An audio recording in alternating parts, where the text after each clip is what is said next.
Hi there, Isha here, and welcome to The Higher Life, where I take concepts that are considered new age, spiritual, esoteric, and psychological, and show you how you can apply these as really practical tools to empower your life. And in today's episode, I want to talk about a theme that I believe can get people very confused. It can invite in a certain sort of complexity about the best way to use our energy in our lives. And this is discerning the difference between unlimited potential and limited energy. And I think sometimes we have this feeling when we're listening to the world out there, especially when we're listening to this new wave of high potential experts, people who are looking into different areas of human potential and lifting out sort of tips and tools and strategies that people who've been very successful in the world and achieving high levels of performance or high levels of success, or in some way or another represent a way in which we can develop ourselves to our fullest potential.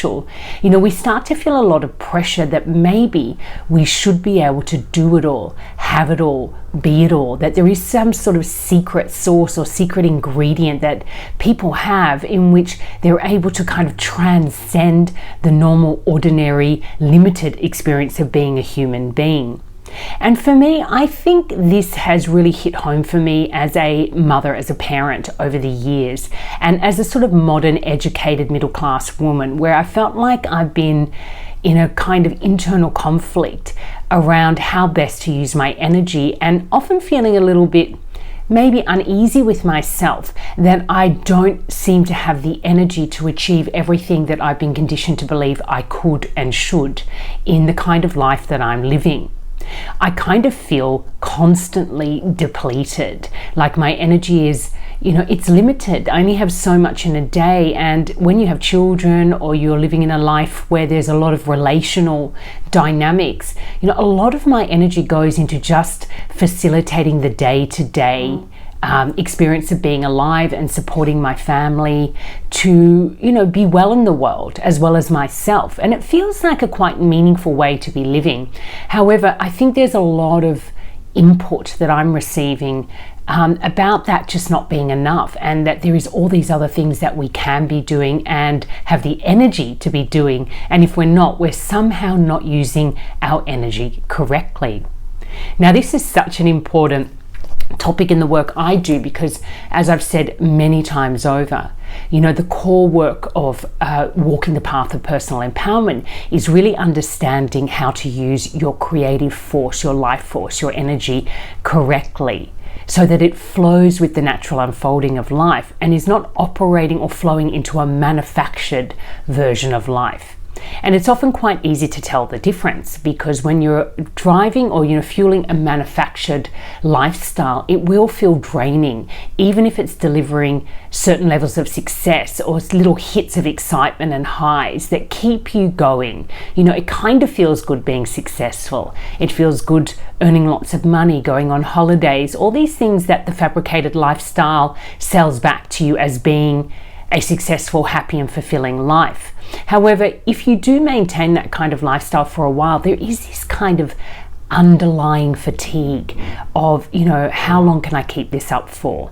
And when it doesn't actually deliver the results that you're looking for, I believe there's almost a sense of despair and futility that creeps in, because you're using your energy in a really skillful and maybe in a way that's driven towards maximum benefit, but it's not really giving you the feeling state of easiness, of fulfillment, of restoration that many of us are looking for.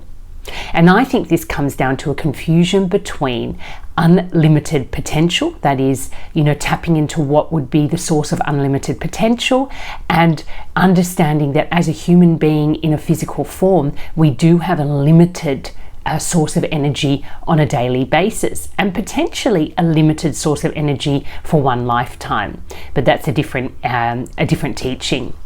So what I wanted to nut down today is, when we're talking about unlimited potential, What we're really speaking to, and when I say we, is if you're working in the transformational coaching field or anywhere personal, transpersonal work, I think even in some areas of health and psychology, what we're really speaking to when you say you have unlimited potential is not that you can do it all, have it all, be it all. You know, that's just not possible. And your persona and the kind of strengths and qualities that you've been born with will be geared towards manifesting certain things in your life and not others. You know, we all have a part to play in the larger system. And if you really want to know and understand that, that's a whole different teaching. You can go through a whole course to really open you up to what is my unique contribution here. That's really simply about understanding how your unique self can be fully expressed in the world. But when we're talking about unlimited potential, something that is always available, it's always ready to expand, it has a very powerful vitality that it can feed into our system. What we're speaking to is called our quality or spiritual vibration. So we have unlimited potential at the level of spirituality. That is, our spirit never runs out. You know, we can always access it. And there have been so many examples, I believe, in humanity where people have called upon this unlimited potential of their spirit to really infuse their human being body, their human persona. And it's helped them rise and transcend beyond what the average human being may have been able to do in that particular circumstance. You know, maybe it's to rise above a challenge, maybe it's to achieve an amazing level of excellence. You know, this is coming from something bigger than our small personal human physical system could deliver on its own. It's like something infuses our physicality, our body, our mind, our soul, and we just become this massive presence, or we experience this massive energy surge that allows us to overcome something or to achieve something, or simply just to be in the world with a very strong charisma. And I think people who are highly charismatic, they have a natural way of influencing through a spirit-to-spirit connection. Now, that influence may not always be something favorable, you know, and I've spoken to this before. Charisma can operate in influencing people to achieve beautiful things, but also very destructive things. And that comes down to understanding more about our personal power and how we then facilitate and direct that charisma. So this is why when I'm working with clients, or the education that I'm presenting here at the Higher Life, it has this spiritual undertone, and it has nothing to do with religion. I'm not religious at all. I don't go to church. I don't partake really in any kind of organized spiritual communities. I don't follow a particular ideology. I love to delve into teachings that are being delivered across different in different paradigms and with different slants to it, but really what I'm looking for is something very specific. I'm just looking at, can this tool or this teaching raise the quality of my spiritual vibration? That is, the quality of my vibrational field, my presence. You know, and everything that I've ever done in my life, when I look back, the books that I've read, the groups that I have participated in, that has been the single-minded focus. And I've only really been able to articulate that this year. I think that, you know, I'm always looking for ways to support the spiritual presence that I bring into the world, and to help me cultivate and activate that unlimited spiritual potential I have to keep on meeting my life with heightened states of empowerment. You know, it's unlimited. It's always available. It has no class system. It doesn't matter what set of conditions you find yourself in, you know, or how tough your life gets, or how many outer pressures end up falling on you that are way beyond your control. That source of vitality, of energy, of power is always available to you. It is the one place as human beings we are truly equal. Now, the thing is, we may have had a childhood or be brought into the world where we've had a more direct experience with needing to call upon that spiritual power and to cultivate it in our lives.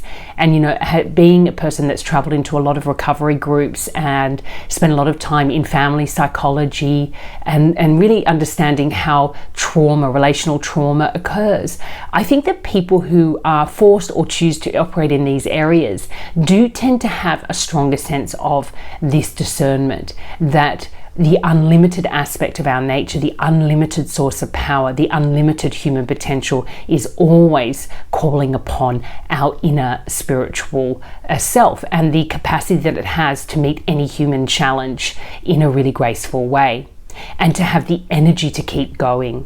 You know, the energy to keep showing up and getting up.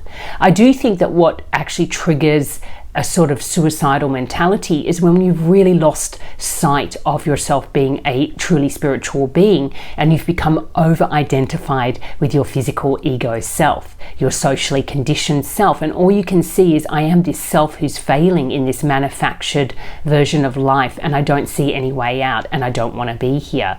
And I've had those experiences, you know, where I've woken up and thought, I just find it so tiring to get through the day. I feel very uninspired. I think since I went into perimenopause, this has escalated to to sort of similar levels that I might have had when I was in my early teens, 13 to 16, where life felt very, very intense, and I felt unable to actually live up to the demands of such an intense experience. However, that spiritual aspect of myself has always been quite vocal in my life. I think it's a voice that speaks to me, so I've always drawn upon that and found it fascinating and found a great sense of reassurance in really cultivating this part of myself. And I've been less concerned with my ego, I believe, over the years, probably less concerned with material success and status and trying to generate some sort of a fabricated presence out in the world, just because that part of me is not as dominant as the inner spiritual self. It's neither good nor bad. I can't really give any reasoning as to why that is, but maybe that's a karmic process in which through lifetimes we become more empowered and less engaged or enmeshed with the socially conditioned reality. It's such a powerful teaching, this one, because if you bring it back into your everyday life, what you'll realize is when you're thinking, oh my God, I should be able to achieve all these things, you can step out of that and go, no, the unlimited aspect, the unlimited potential has nothing to do with how I'm physically showing up and what I'm doing in the world. In fact, I have a very limited amount of energy, and as I get older, that energy reduces down, so I'll have to do less and with more presence as I get older. And that really brings us into a state of, I think, distress sometimes in a world or fabricated reality that doesn't seem sensitive to these shifts in energy. We're all operating at like high energy lifestyles, and we're all really, I think, addicted to certain sorts of inputs and substances which help us maintain that false energy pace. And we're all suffering from one version of burnout, I believe. It'll be there in your life in one form or another because it's too tiring and it's not healthy and it's not natural. It's not the way we're supposed to be living.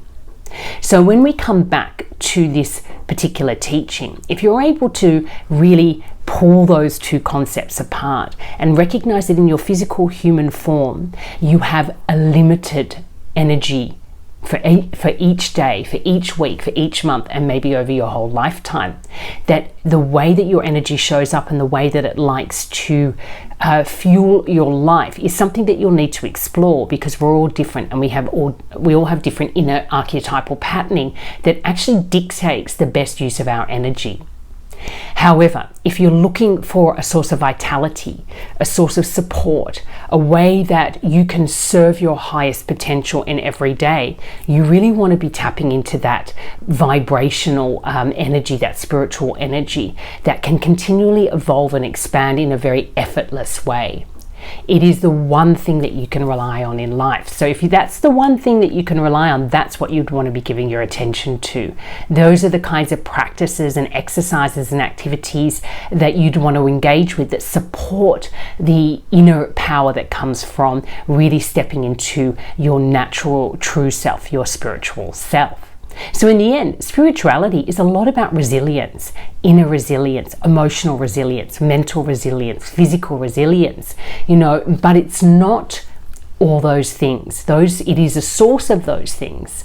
But sometimes you may be physically not feeling physically resilient, but you can rely on your spiritual resilience. Sometimes you might not feel mentally or psychologically resilient, and then you can step back and rely on your spiritual resilience. Now, I'm somebody who thinks, why bother with all that? Cut to the core. I'm just going to operate out of my spiritual self. I'm really going to cultivate spiritual resilience, and in this I know that I'm going to live as a truly empowered human being, and it's probably the fastest and most effective way to dissolve all those other versions of myself that are highly dependent on the outside world, that are vulnerable, that are culturally and socially conditioned, and therefore not serving my true self.